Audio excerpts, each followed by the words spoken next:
She swapped my vegan burger for beef to prove my allergy was fake. I almost died.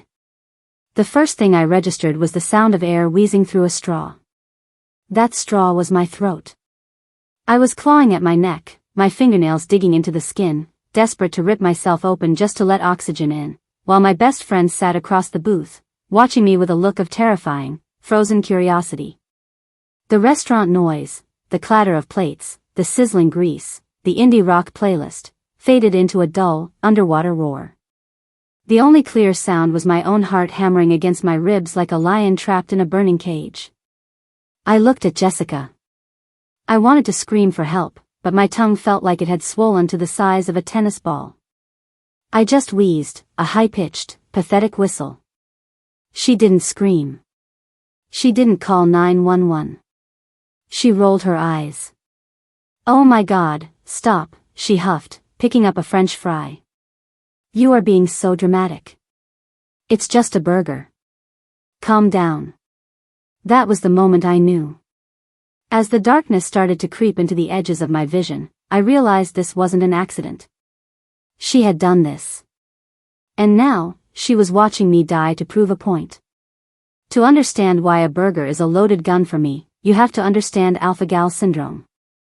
It's not a lifestyle choice. I didn't watch a documentary on factory farming and decide to go vegan. 3 years ago, I went hiking in Tennessee. I got bit by a Lone Star tick. I didn't even notice it until I found the bullseye rash. 2 weeks later, I ate a steak and woke up in the ICU. Alpha-gal makes you allergic to a carbohydrate molecule found in mammalian meat. Beef, pork, lamb, if it walks on 4 legs, it will shut my respiratory system down. It's not a tummy ache. It's anaphylaxis. It is violent, immediate, and potentially fatal. I carry 2 EpiPens everywhere I go. I read ingredients like a forensic accountant. And I mourn the loss of bacon every single day. Jessica knew this. Or at least, I thought she did. We've been friends since college. She was there when I got diagnosed. She visited me in the hospital that first time. But lately, something had shifted. Jessica had become annoyed. She's a foodie. She loves trying new restaurants, the grimier the better. Since my diagnosis, I've had to be the problem friend. Can we go somewhere with a vegan option? I can't eat there, they cook on the same grill. Jessica started making comments. Little barbs wrapped in jokes. God, you're so high maintenance now, she'd say, laughing while we looked at menus. Or, I read an article that said most of those allergies are psychosomatic. It's all in your head, babe. I always brushed it off. I figured she was just frustrated. I missed the old days too. But I didn't think her annoyance would turn lethal. Whatever resentment she was harboring came to a head yesterday afternoon. "Hey," she texted me at 11 a.m. "I found this new spot, the Iron Skillet. They have those new Impossible burgers. The ones that bleed. Supposed to be amazing. My treat." I hesitated. "Are you sure? Do they cook them separate?" "Yes," I called ahead, she replied instantly. "Dedicated vegan grill. Stop worrying. Let me take you out. I feel bad for snapping at you last week." I wanted to believe her. I wanted a burger. I missed the taste of a burger so much it hurt. So, like an idiot, I said yes. We met at the restaurant at 12:30. It was packed. The smell of searing grease and caramelized onions hit me at the door. It made my mouth water and my stomach clench at the same time. "It's a madhouse," Jessica shouted over the noise. "Go grab that booth in the corner before someone steals it. I'll order for us." "You sure?" I asked, reaching for my wallet. "My treat, remember?" She pushed me toward the table. "Go. I know what you want. The Impossible classic, no mayo, extra pickles." I walked to the booth. I sat down. I watched her stand in line. She looked back at me once. She smiled. It wasn't a warm smile. It was a tight, secretive smile. The kind of smile a cat gives a mouse before it pounces. I should have walked out then. I should have listened to that primal instinct screaming in my gut. But I sat there. I checked my emails. I waited for my execution. Jessica came back 10 minutes later with a plastic red tray. On it were 2 baskets lined with checkered paper. The burgers looked identical. Thick, juicy patties with a perfect char, glistening with grease, melted cheese, vegan for me, presumably, dripping down the sides. Here we go, she said, sliding a basket toward me. One impossible classic. I looked at it. It looked real. Too real. This is the plant-based one?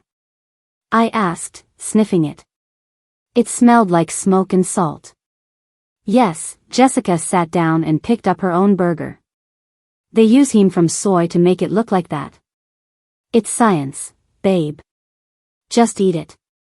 She took a huge bite of hers, moaning with exaggerated pleasure. Oh my God. So good. I picked mine up. It was heavy. Warm. I took a bite. The flavor exploded in my mouth. It was rich, iron-heavy, and savory in a way that pea protein never quite manages. The texture was fibrous. It was delicious. Wow, I said, chewing. This tastes really real. Jessica watched me. She wasn't eating anymore. She was just holding her burger, her eyes locked on my mouth. It's amazing what they can do these days, she said. Does it taste like you remember? Exactly like I remember, I said. I took a second bite. A big one. I swallowed. And then, the timer started. Usually, food allergies take a few minutes. Alpha-gal can sometimes be delayed by hours. But because my sensitivity is off the charts, and because this was pure, high-fat ground beef, the reaction was almost instant. It started with the palms of my hands. They began to itch. An intense, burning itch deep under the skin. Then, my tongue felt fuzzy. Like I had licked a battery. I dropped the burger. It hit the basket with a wet thud. Jess, I rasped. My mouth. What? She took a sip of her soda. Is it too hot? No, I touched my neck. I could feel the hives blooming. It felt like fire ants were swarming up my chest. Itch. Hives. You're fine, she said, her voice dripping with annoyance. Don't start this. Did you? I coughed, a dry, hacking sound. Did you order the impossible? Yes, she said. But she looked away. She looked at the table. Eat your food. The air supply cut off.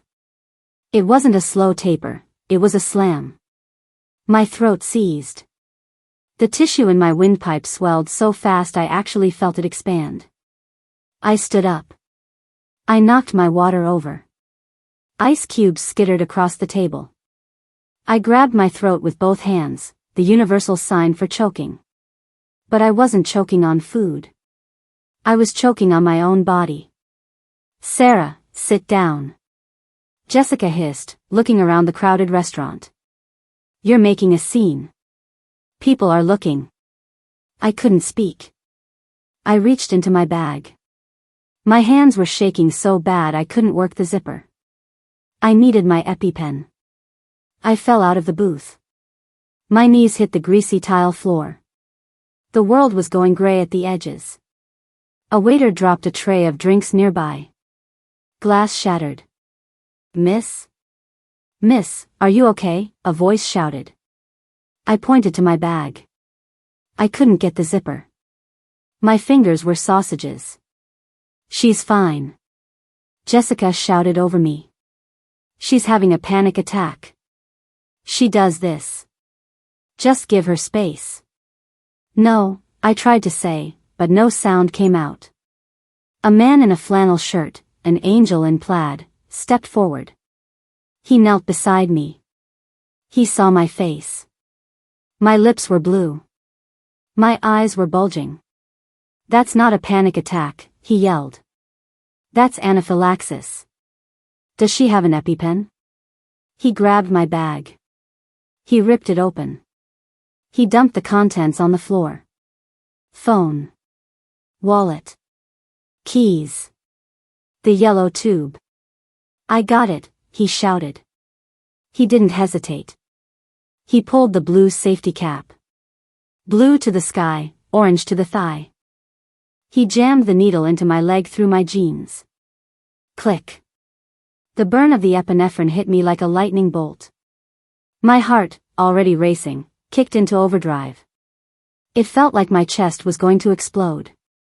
But the airway opened. Just a crack. A tiny, painful slit of air wheezed in. I gasped.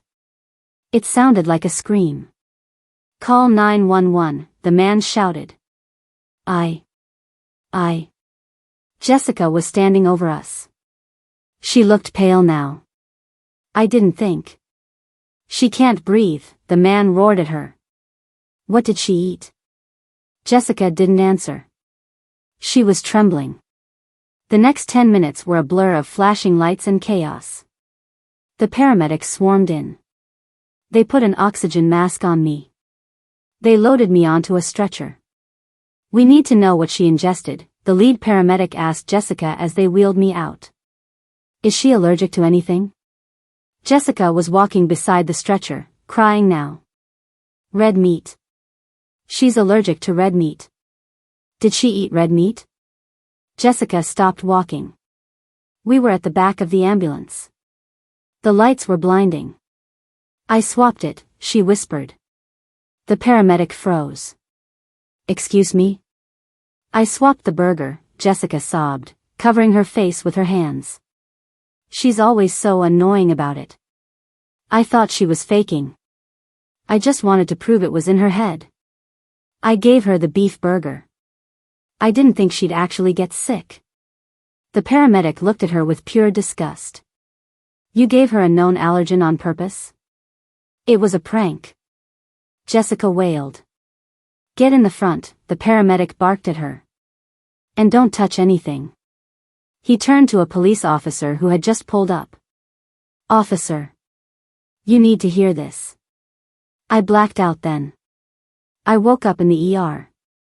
The lights were too bright. My throat felt like I had swallowed a cheese grater.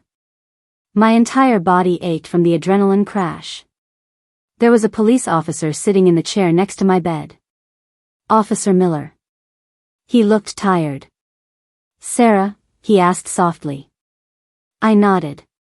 It hurt to nod. "I'm Officer Miller. You had a severe anaphylactic reaction.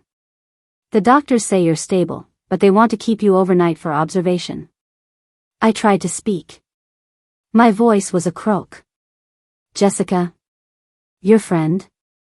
Miller's face hardened. "She's currently in a holding cell." I closed my eyes. "She admitted it?" "She wouldn't stop talking," Miller said, flipping open a notebook.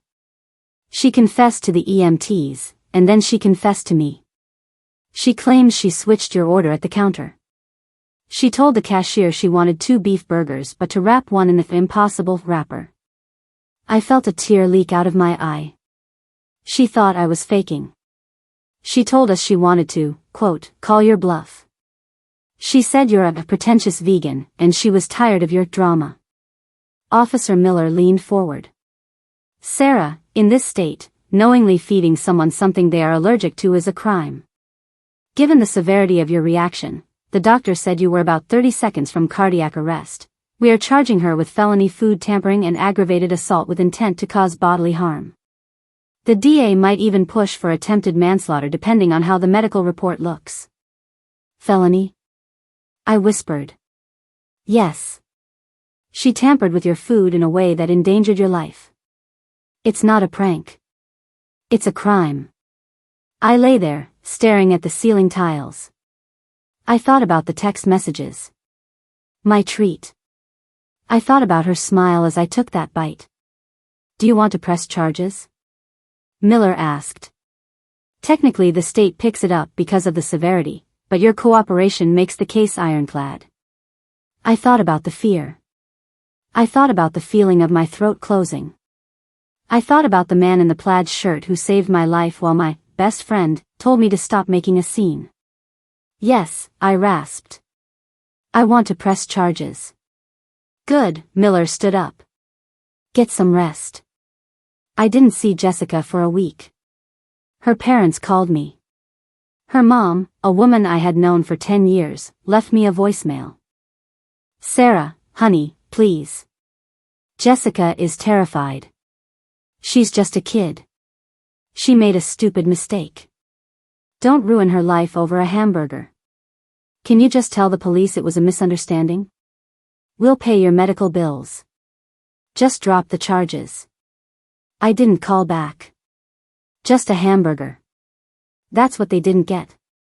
It wasn't a hamburger. It was a weapon.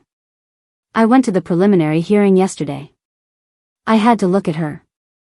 Jessica was wearing an orange jumpsuit. She looked small. Her hair was greasy. She wasn't the confident, eye-rolling girl from the restaurant.